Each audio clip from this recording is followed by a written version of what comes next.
Welcome back to Cyber Guy from Zero. Let's get started.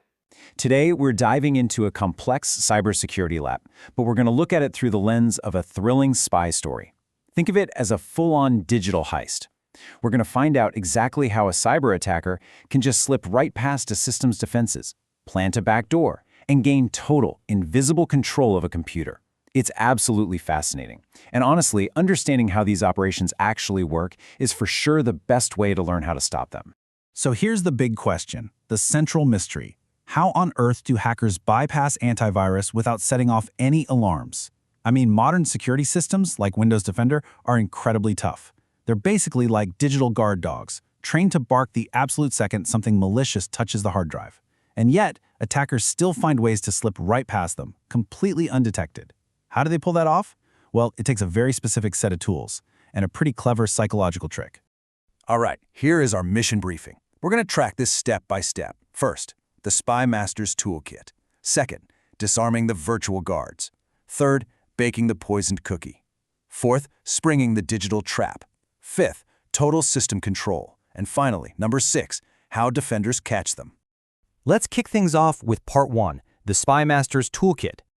Looking at this setup, it's just fascinating how this highly technical software acts exactly like a cast of characters in a spy movie.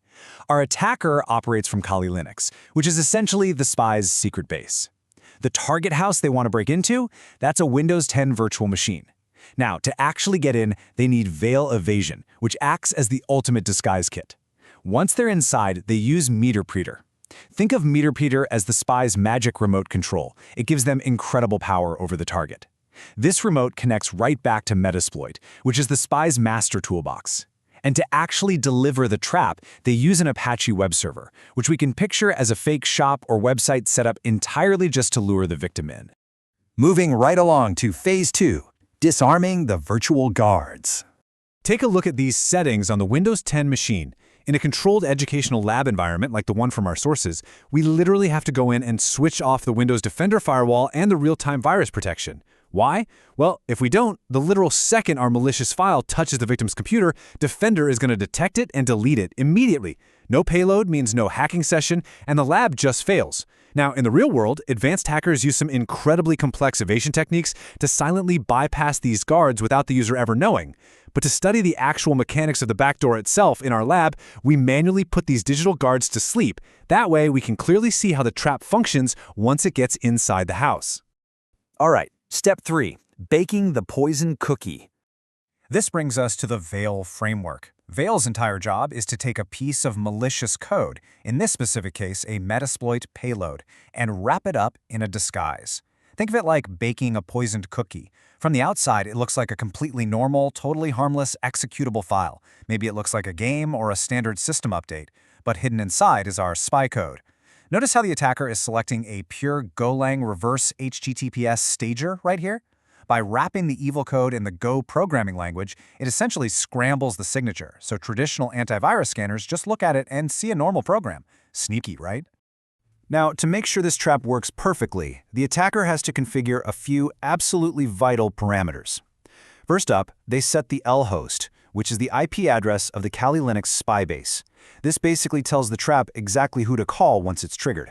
Then, they set the L port to 8080 to establish a specific communication channel. But here is the really crucial part. They also set a sleep timer for 6 seconds. This is a brilliant little evasion tactic. The program literally just pauses and does nothing for 6 seconds, which often tricks automated security scanners that are designed to quickly check files and move on. Finally, they generate the disguised executable file and name it rev_https_8080.exe. The cookie is officially baked. But hey, a trap is completely useless if the victim never finds it, right? So the attacker takes that freshly baked, poisoned cookie and places it right in the window of a fake candy shop. Using the terminal, they install and start an Apache 2 web server on their Kali machine.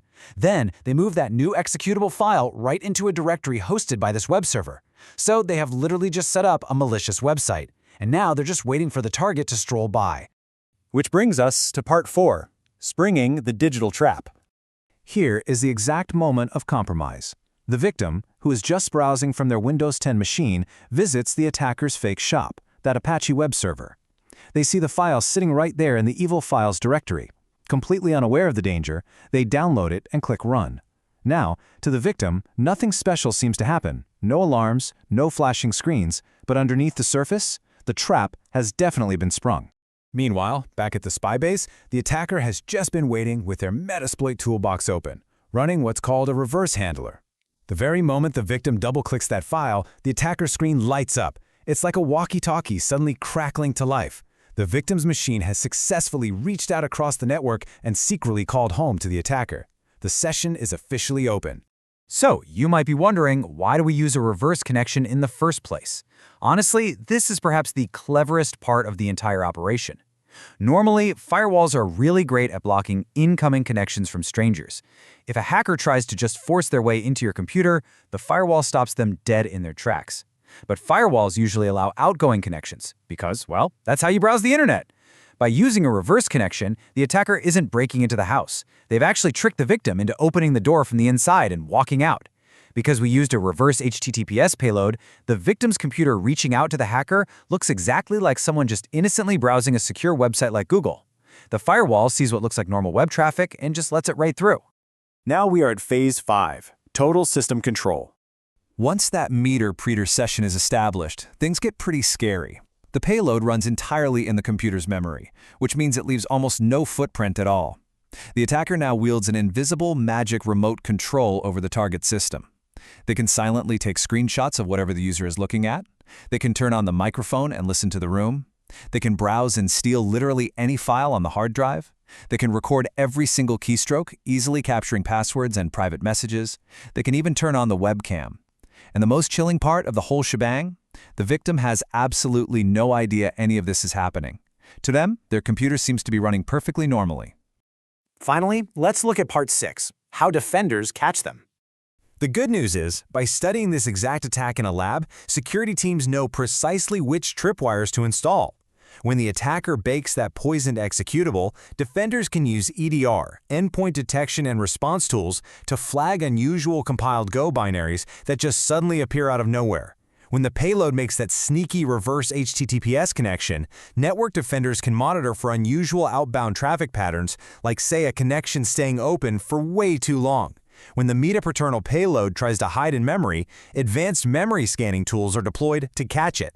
And if an attacker, or even a user, tries to disable Windows Defender, a system called a SIEM instantly fires off high-priority alerts to the security team.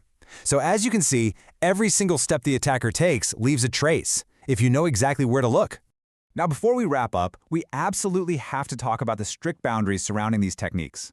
The tools and methods we've explored here are performed in a highly controlled, authorized virtual lab strictly for educational purposes. Unauthorized hacking is completely illegal everywhere in the world. For example, in New Zealand, doing this to a system you don't own violates Section 252 of the Crimes Act 1961. Ethical hackers only ever test systems when they have explicit written permission. Understanding these tools gives us absolutely vital knowledge for defense, but applying them outside a sanctioned environment crosses a very hard legal line. Let's end on this profound thought. Just look at what was accomplished in this digital heist. We tricked a computer into downloading a trap and gained complete invisible remote control, all while looking like normal internet traffic. That is exactly how real hackers operate in the wild today. But hey, now that you've seen the heist from the inside out, you understand exactly how the magic trick works. And if you know how the trap is set, you know exactly how to stop it. So what digital guards will you put in place to ensure your network isn't the next target? If you found this helpful, hit the like button and subscribe to Cyber Guy from Zero. I drop new videos every week on Try Hack Me, ethical hacking, and the road to becoming a cybersecurity professional. See you in the next one.